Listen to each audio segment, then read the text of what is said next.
Hi, friends. Welcome to sibylslab of Cartomantics. My name is Amelia, I'm Danielle. and we are here to share our top 3 tarot decks of 2025. That's all. I That's it. normally explain what it is that we're going to do, but that's exactly what we're doing. We're going to take turns sharing our three. So I'm going to get started. And we haven't shared them with each other.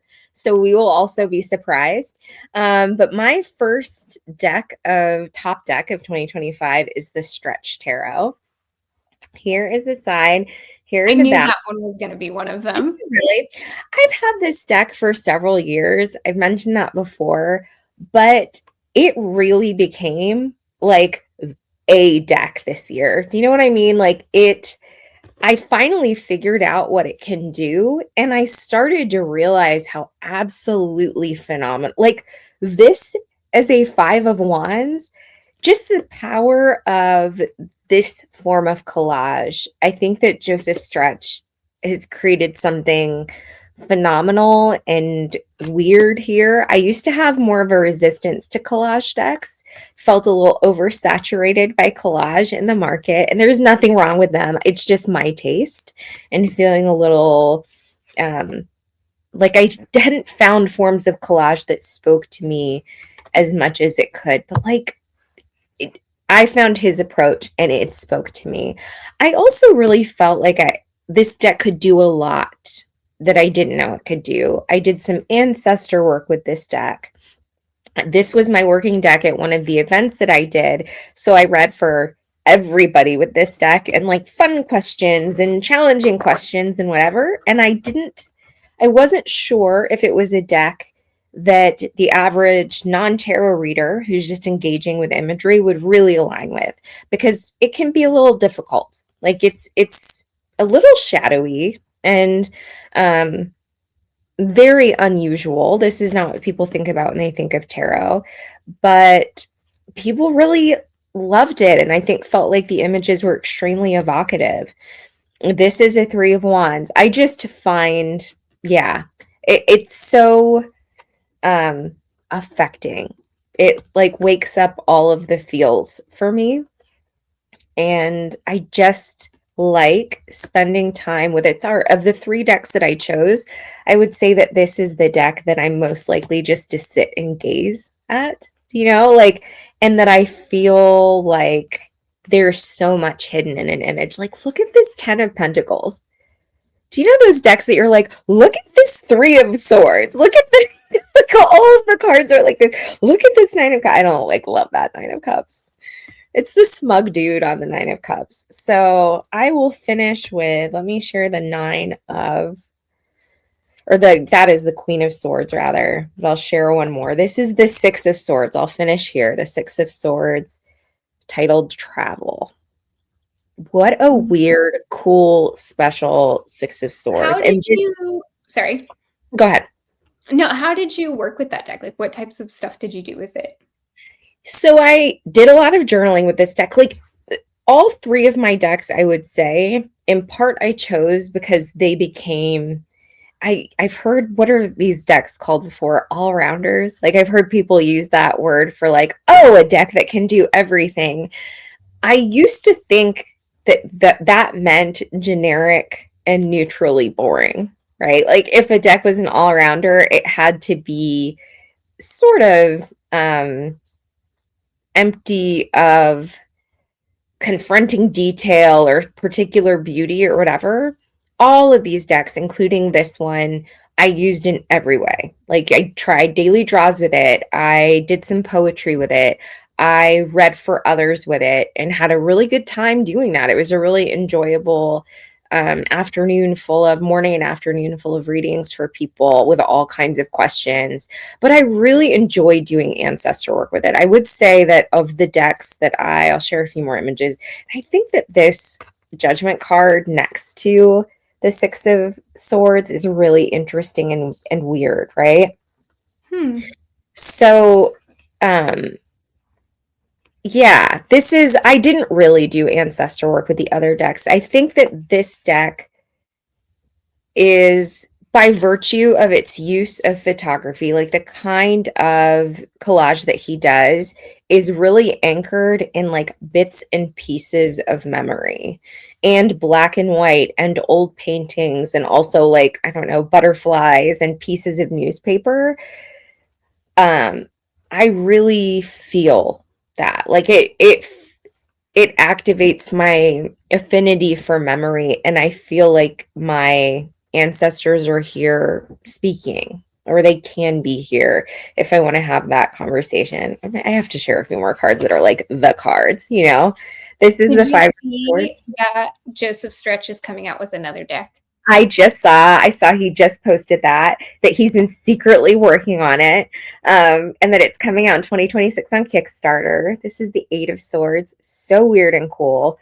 But there's one, hold on. I think that this is honestly the card that I'm about to show you, the one that made me decide I'm going to pick up this deck this year and like we're going to do stuff. This is the Hierophant. This is Marie Laveau, the Voodoo Queen of New Orleans, as the Hierophant. And I love everything about that. I just love that. Like, I love, if you know her origin story, it's a fascinating one. And I won't get into it here, but she was a real person. She's not a goddess or something. She was a real person who existed in New Orleans and read fortunes for people and did magic for people and had lots of clients and is really remembered throughout the city. And I like the idea of a deck that holds her as the Hierophant. I said really recently in another video, I think that cards like the Hierophant are where a deck creator makes clear thesis statements about what they think tarot can do. I think that like the Hierophant becomes a high stakes card. I think we see it in Judgment, which I showed you. The Emperor seems to be one, you know, the Devil, the Fool. So I love what that thesis statement of Marie Laveau as the ultimate holder of tradition and teacher represents. And I think it is maybe the idea that she is the tradition and key holder for the deck that made me feel like, oh, we've got a thing. Like, you know, I think we've got a I'm feeling aligned with you. I feel a synergy and I really feel like you have a lot to teach me. That I feel like I learned so much about what a Six of Swords can be and like what a Hierophant can be. So I mean, it just, I was living for this deck. And it didn't hurt that it's like delicious linen, like all of the delicious linen. Yeah, Okay. it's available in playing cards, by the way. All of this information will be in video description. So go on. What's your first deck? Okay, so my first deck is also one that I have had for a couple of years, and we had a love affair earlier this year. And I actually, what it was that, well, I'll just say what it is. It's the Voyager Tarot. This deck is wild. She just made me get this deck, by the way. I just ordered this deck. This is one of those decks that you don't, it's not, in my opinion, like according to my taste, and I don't have like an authority on taste, but in my taste, it's not like a deck that's like, oh, this is beautiful. And these images are like, this is a deck that makes me think. And this is a deck that kind of like pushes me. But really, so I had this deck for years. And with these, this is the OG collage deck. So the Stretch Tarot owes the Voyager Tarot in the legacy that it made. But yeah, had this deck for several years. And like many people who get this deck and try to work with it, like you look at the images and you go, I don't understand. Like, what is happening here? And I decided to get the book. This is out of print. This is The Way of the Great Oracle. So unfortunately, it is out of print, but it's not difficult to find on like eBay and stuff like that. So not at all difficult to find. Like 25. So yeah, if you're interested, eBay, here in the States, we have a place called Thrift Books where you can buy used books online. They usually have a copy floating around there. This book cracked my brain open. And like what I love about what James Wanless did with the Voyager tarot is he really didn't seek to make a Rider-Waite-Smith, to make a Thoth. He kind of like went into like what he considers to be the seeds of tarot and the seeds of oracle, like as a general activity. I don't know. and and then went from there to create this deck. And I love a deck creator that shows us their thought process and how they got to where they did, because it makes me think about and see tarot or any other type of like divination in a completely new light. Like it really helped. Like I love when people show me how they think, because even if I don't agree with it or I differ in my thoughts in a certain kind of way, it kind of forces me and encourages me to begin to think about things in a new light. So yeah, this was my like deep thinking deck, but it was also like a fun, playful deck for me. Yeah, and like Wanless's approach to like the creation of this deck and like tarot generally is so playful and so like exploratory. I think, what did you say? He's like preaching the gospel of the Voyager tarot. Like he's so excited about what he's done, and like that, it's infectious to me. It is. And so I had such a great time with this deck. And really diving into Did you say why? Because I know you've had it a long time. What made it emerge this year, do you think?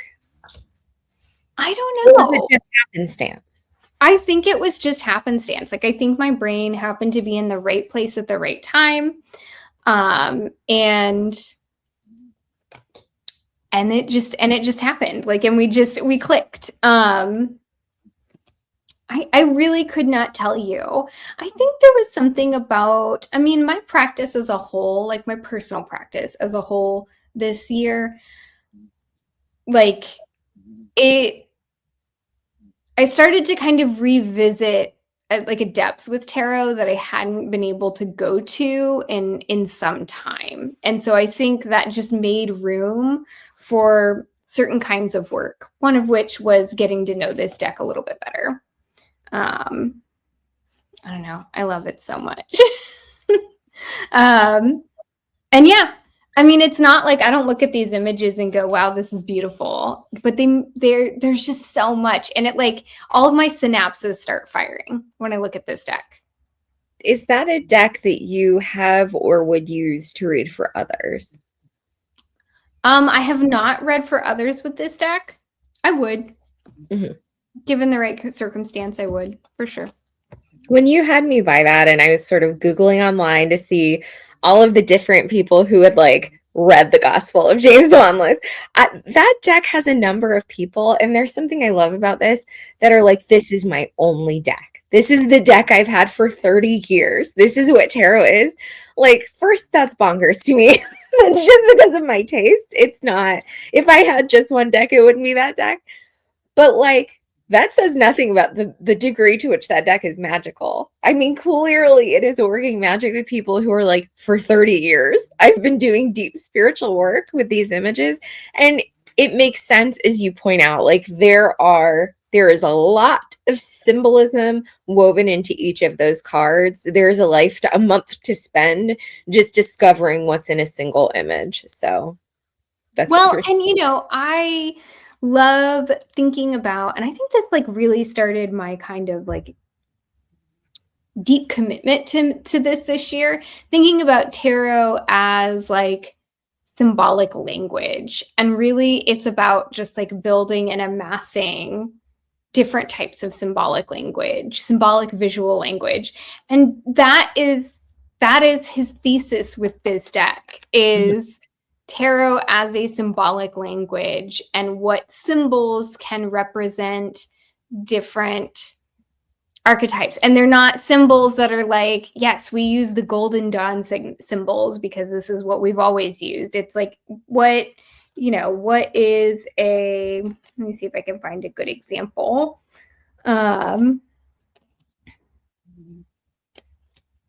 Yeah, so like, what is a flower? What are flowers? How do those act as a symbol? How do how do crystals act as a symbol? Like, it's just, I don't know. It's like deliciously thoughtful in a way that you just don't get to see a lot. You don't get to see a lot of deck creators really being so generous in their account of how they created the work that they did. And I don't know, it got me excited. You know what I like about these two choices is that both of them had long standing in our collections. So it really means something that they came forward now. It was like, you are ready to graduate into working with this deck. My second deck is the Telos Tarot by M.M. Moline. This is the back. You guys. Knew it. Did you know it? I don't have to say, like, if I was doing my most used decks list, Tabula Mundi is always going to be on there. It's my favorite deck of all time. She made that deck. So M.M. Moline, creator of Tabula Mundi, also did this. This deck, though, is everything. And this is a deck that I mean, in my planner every month when I knew it was coming, it was like, double check when it's going to be released. Is it on pre-order? And as I think I've mentioned in other videos, her books for it are finally coming out. There are 2 books. They're coming out this month on pre-order, and a smaller edition, like a hand-sized copy, which is a little better for me because it's a big guy, is coming. So I'm very excited. But I got this deck last December. I remember very vividly being so excited, feeling like my Christmas had come early.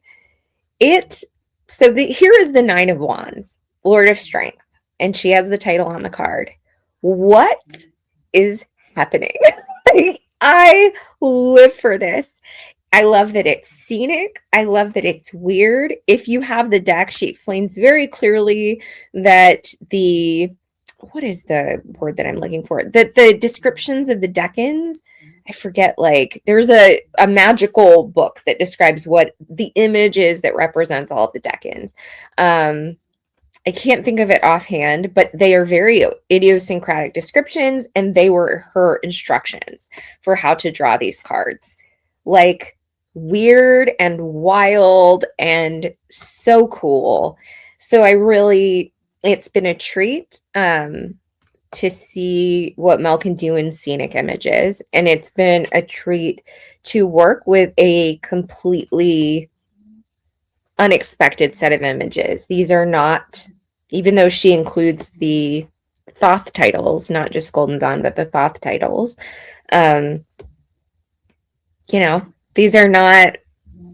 this is not what we normally see in a 10 of Swords. Actually, that's a little similar, but here's a 10 of Wands. Very unexpected. The color language of this deck, I think, is very surprising. Yeah. So I used this a lot for goddess work. And that, I'll go back to this because what goddess would you say loves that deck? This is Ishtar, and I really liked working with Ishtar with this, even though I primarily would use the Babylonian tarot. I had a summer that was like the world moment was like a little challenging. It's been a dark moment, a complicated moment in our world. So I made a video about like raging with the Morgan, and this is one of the decks that I used to work with the Morgan. It's actually surprising because I don't think this deck represents sort of the black and red that I would associate with her, like the bleeding and the rage. But there's something so mythic about the choices that Mel made for these images. So this 8 of discs, we have it's just so, the texture of it is so broad. I really appreciate the degree to which the images are, I kind of hate saying like it's diverse, but it's a really diverse set of images. She uses the breadth of pantheons and deities and images. And I think that's probably why it feels so important. So many decks I have are kind of indexed to particular pantheons or uses, right? Like this deck feels like it's so expansive in its depictions that it can accommodate all of it. And it also just feels really special and magical. Um, she talks very clearly in the little white book, the little guidebook, about how to do magic with this deck and calls it a talismanic deck. I remember joking on here somewhere before, like, I don't know how to do magic. I would never say, I think I have a magical personality. I don't know, but like, I don't do magic. So I don't, this deck does not like activate that kind of work for me. It's not like I'm doing magic with it, but it does feel like a magical creative process, like the result of a really palpable kind of mystical process that comes through. And she's very clear in her little guidebook about the very ritualistic way that she created these images. So that's it. I know you have this deck and you haven't worked with it. No, I haven't. It hasn't come out. It'll come out to play. She has not worked with this or watched Frankenstein. Our friendship is on the rocks. We're no longer friends. It's over. It's over. You heard it here first. Okay. There is nothing about that deck showing up here in this moment that is surprising to me. Okay.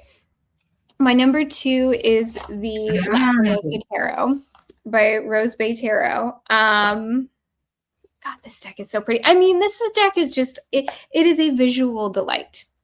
It is, and I think I pulled this deck out recently for my Quiet Decks video that I did. I mean, it's just beautiful.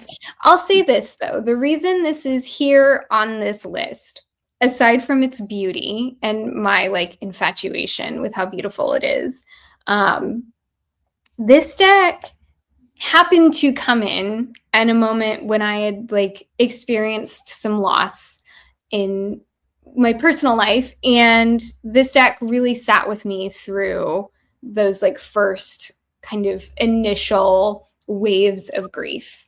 And I think, you know, as much as I love like Sorcery Underground and like the Voyager Tarot, like this deck really was willing to kind of sit in those like darker spaces with me and be quiet and let me mourn. And it really, it held space for me in a way that I wasn't expecting it to, because it is so beautiful and it feels like it's like, I don't know, kind of a precious thing with the way that she's created this deck. But I don't know, that's how I used it. It came out a lot more for other things as well, but I think there was like a special kind of bond created when it sat with me through grief. And especially like initial kind of like, oh, like that painful sting of grief and loss that happens, especially when it's a surprise, right? Yeah. So that's this deck. It's so beautiful. It's just, you know, and I don't like, and I remember saying when I first got this deck, I don't like curated art decks. There is something about them that can feel just so distant, like they feel really untouchable. The way Rose Bay did this, though, is, I mean, it's that like zooming in that we get, and we just get pieces of images. We don't get the full image. And I don't know, it's stunning. It's delicious. Her use of blanks, of negative space, is brilliant. You know, it is a deck, like it's dark, and I don't mean dark as in like it's darkly themed, like it is actually a dark deck. So like, for example, there is a goblet in this Two of Hearts here, but it takes a moment to see it. And normally I would not be a fan of that because I'm not getting younger, my eyes are not getting better.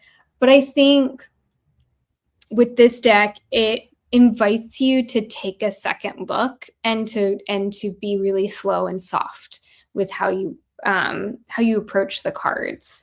So I kind of appreciate its darkness. Like, I appreciate that not everything is immediately visible when you first look at the image. It's just so beautiful, though. I remember you telling me I should get it because it's so Catholic. It's very Catholic. And, you know, the loved one in my life that passed away earlier this year that I worked with this, she was very Catholic. And so I think there's something there, but also it just, like, it felt like it was touching on a part of her. But yeah, just a stunning deck. She's... It fosters intimacy. I think the images sort of invite a kind of intimacy, and the kind of work that you did with it when it initially came into your orbit really fosters trust and intimacy. So it's like a kind of intensity.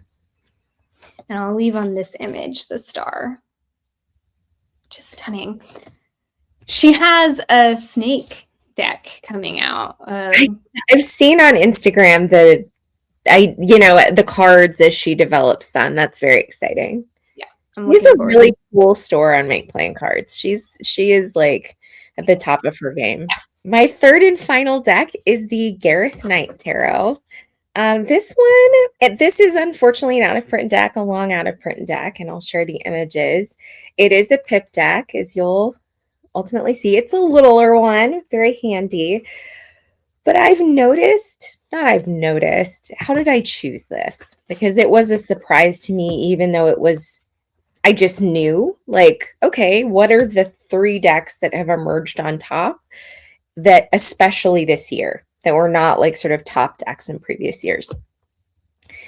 And this deck was in my bag the entire year. This just stayed in my bag. I think initially because it's small, and then because for all of my like push and pull with you joking about pips, I like was pulled to pips a long time ago. And Gareth Knight is a Golden Dawn dude. So like, even though these are pips, and even though these don't look like Aleister Crowley pips, he is very clear in his guidebook that the pips are meant to align with the traditional Golden Dawn titles, which is interesting and like has given me a framework to work from in my reading of these. I'll head to, actually, I'm going to share Death before I move on. Isn't this stuff great? It's so great.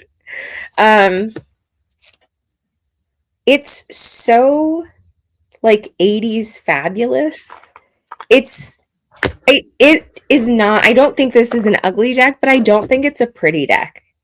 Like, this art style is not pretty to me. You don't go to that deck because you want to, for eye candy. You don't go to that deck for eye candy. No, I go to it because it is like, I ask a question, and Gareth, I absolutely personify my decks. Gareth Knight, like, the person is not in this deck, but like, I've named him Gareth because the creator named him Gareth. But what was I going to say? Like, I ask Gareth a question, and Gareth says, I have an answer for you. Very clearly and directly. So let me show some pips. I have just like, this deck has come forward when I just want absolute directness and clarity. This is not a deck that I've pulled out when it's time for some intense journaling, or a deck that I've pulled out when I want to deeply explore some core curiosity. I'd actually like to do that work with it. So that is like sort of on the agenda, or a part of my interest and desire, because these pips have a lot of personality. Like this 8 of Wands, this isn't, these are pips with feelings. I was about to say, those are pips with feelings, but I know what you mean. Very, like, look at this. This is the only card in the pips that have black and white and gray. Like, the yellow is so garish. I find the yellow so like, I do not find these cups pretty in any way. This color language is very alive, and I think it's the reason why it feels so assertive, that yellow background for everything. Yeah, I think maybe because I don't find it visually appealing so much. That's why I haven't brought more sensitive issues to it. Like, this is not, of these 3 decks, Stretch is like, let me hold space for you. And I will tell you, you know, like, I'm not going to go easy on you, but like, this is a quiet, I like noticed the more we've worked together and stuff, everything becomes a place metaphor for me. So Stretch is like a quieter room. It's not quite as quiet as your, what was the last deck? The Lacrimosa. Yes, not as quiet as Lacrimosa, but like quieter certainly than this. I feel like every deck is quieter. All right, I'll share a few last pips in the discs suit. I do like these discs. I did not like the cups, and I don't love that the swords in part tell the story of their pips with a heart. I'm just kind of allergic to red, you know, classic 3rd grade hearts. But as you do, you notice these pips, they are so loud and so clear, and it is so idiosyncratic a deck. I love the degree to which the creator takes tarot so seriously. Like, Gareth Knight believes tarot is magic. He believes that this deck is doing magic, and I live for it. It is contagious. It's like you were saying, it is absolutely contagious. So this is the 10 of discs. We'll wrap up here, but it's a vibe. That is a vibe. There's something about that also isn't surprising to me, although I didn't know that was such a big deck for you in this year in particular, because I've seen you kind of loving on it in past years. I don't know how it came to be in my bag, but it entered the bag, and Gareth, the bold one, was like, I'm not going anywhere. We have work to do. I have answers. Here's a secret. This is not a secret, but here's the thing that you may not know. I don't know if I've ever mentioned this to you. So every week, almost, my husband and I go to a movie date on Saturday. Very like boringly heteronormative and like whatever, but I live, right? I love my movies.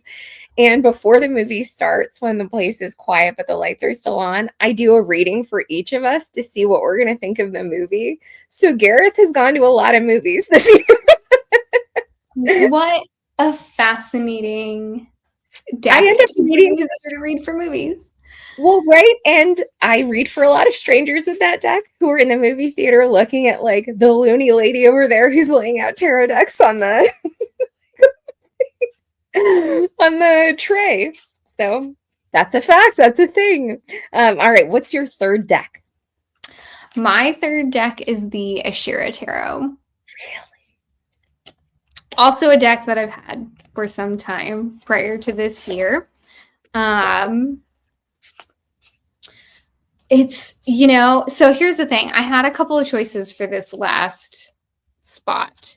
And I was like, I'm just going to let the spirit move me to pick a deck. And the spirit moved me. Yeah, so like I said, I've had this deck for a few years. We did, actually, with our group, we did a deck study with this deck. And I think prior to this year, I mean, so I did the deck study and I liked it well enough. But prior to this year, this deck always sat on the shelf as a, like, this is an air deck. This is a deck that I have to like get my big brain out for in order to use. Really? That's an air. Is it still an air deck for you? Well, let me tell my story. Yeah, I felt like I had to like get my big thinking cap out to be able to use this deck, which I found kind of exhausting and I wasn't always in the mood for. And this year she came out and she was like, don't get the book out. Don't worry about Because this is not a Thoth deck, although oftentimes people will kind of call it a Thoth deck. It's really a Golden Dawn and Kabbalistic deck, which is still very like that's like a high learning, Oh yeah, like high thinking sort of approach to tarot.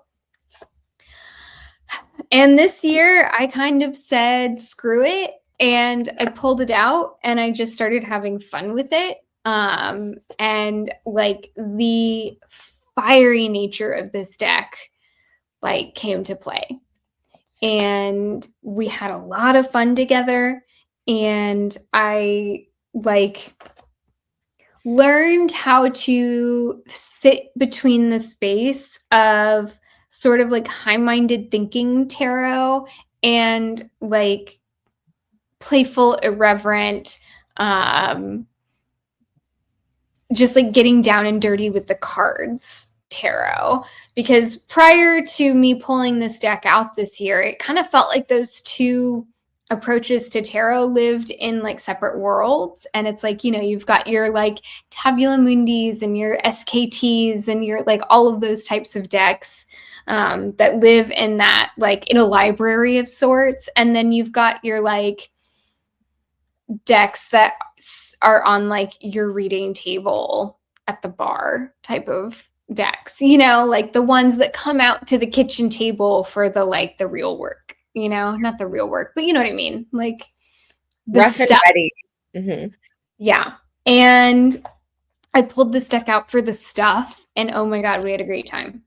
And so I felt like I was really able to bridge a gap that I had created. Nobody else has like made this gap for me of like, oh, if it requires a book, then Yeah. then if it asks for study. And yeah, we had a great time. I love this deck so much. I always liked it. It was like my favorite of the like Thothy Golden Dawn genre of decks. But it still felt like it lived in this completely separate camp. This one that it's like, I have to be ready for very serious study work to be able to pull this out. And this year I just said, screw it, I don't want to. I just want to play. And we did. And we did. Anyway, that's my last deck. I love it. All right, friends. We're very proud of ourselves for like taking less time than we normally do. Although I don't know what it says about us that like 35 minutes, we're like, man, we were succinct. But as it goes, we are going to wrap up here with a question for the collective, as we like to do on this channel. So our question for the collective on this theme of top decks is, what can we bring with us from our top decks from 2025? So this is a question for us and what we talked about today, as well as for you. How should we seek a lesson from our collective top decks from 2025? We will each draw one card because the magic happens between two cards. I'm going to be using the Stretch. What are you using? The Voyager Tarot. Two very different approaches to collage. I really want to message Joseph Stretch on Instagram and be like, you owe James Wanless. You owe him a thank you. The OG.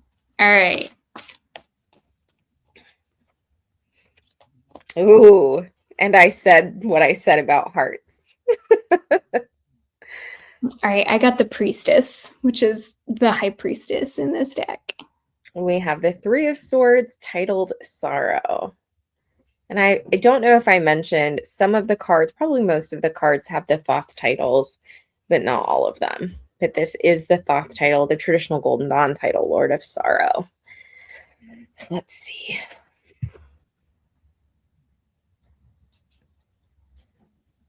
We talked about volume, like whether decks are loud or quiet. And I think these two cards together speak to a quietness. Like, we tend to use our decks, especially when we're reading for ourselves, to get at the tender stuff that we may not want to talk to others about. So I think this Three of Swords is poking at that, insights around that tender stuff. What do you think the Priestess is saying? mean, I think she's talking about depths and like Mm. and a willingness to kind of like go deep and stare that Three of Swords stuff in the face, you know? Mm. Really gaze deeply at things that we don't really allow ourselves, or maybe just don't even have time to gaze at in our regular lives. You know, tarot as a space for deep thinking and kind of that deep like emotional work that can feel really uncomfortable at times. No, you and I were talking recently, I think fruitfully, about what can feel sometimes like an over emphasis on like I'm doing tarot for healing, like big picture healing, like big stuff, right? Like I'm on a healing journey in a very like, kind of inner examining way, and less engaging with tarot for practical stuff and like that kind of stuff. I feel like this is speaking to, as we're talking about it, like you can pull tarot out for like the ouch and then keep going. I feel like that Three of Swords isn't like the depths of pain. This is not a Ten of Swords long form examination. I like the idea that the priestess is asking us to stop, and like if I have 15 minutes in the middle of today and I have a flinch from something that happened this morning, I can do a quick reading and I can ask Gareth to come out and give me some insight about that. That is a lesson I can take from my own decks. I don't know if, I think that lesson takes different shapes for different people based on the decks that they have, but I think that's what my decks are saying to me. Is there anything that you feel like especially comes forward for you given your set of 3 decks? Yeah, I mean, I think it's just about like kind of making a little bit of space for discomfort. But like you said, it's not like this like world shattering sort of level of discomfort, but yeah, feeling a little stretched. And kind of looking at that and really looking at it in a with clarity and with kind of an unflinching sort of gaze. Yeah. I like that. Okay. And I want to be clear really quickly. I'm not poo-pooing like the healing work. I'm all about myth, right? Like I live in La La Land. Think about like big narratives, but I think part of our thing with Sibyl's Lab is really pointing out that tarot comes to the kitchen sink and the myth and the healing and the like ouch in the middle of the day when you need to go pick up the kid for school. Your kid, not my kid. I eat children. It's well-rounded. So I think our decks are invited us to that well-roundedness, but take us home, Amelia. All right. Well, thank you so much for joining us. We'd love to know your top decks for 2025. If you've made a video about this, let us know in the comments below so we can go watch it. And if you haven't or like don't make videos, then tell us in the comments what your top decks of the year were. Also be on the lookout. We're going to be doing a top Oracle decks of 2025. And we're really excited to share those with you. We'll include all the information below about the decks that we showed, as well as where you can find us on Instagram, and where you can go to our website where you can book us for a reading or a mentorship. We're doing end of the year readings right now, which is a great way to close out the year. And we'll put all of that information below. But until next time, we will see you in the lab. Bye, everyone.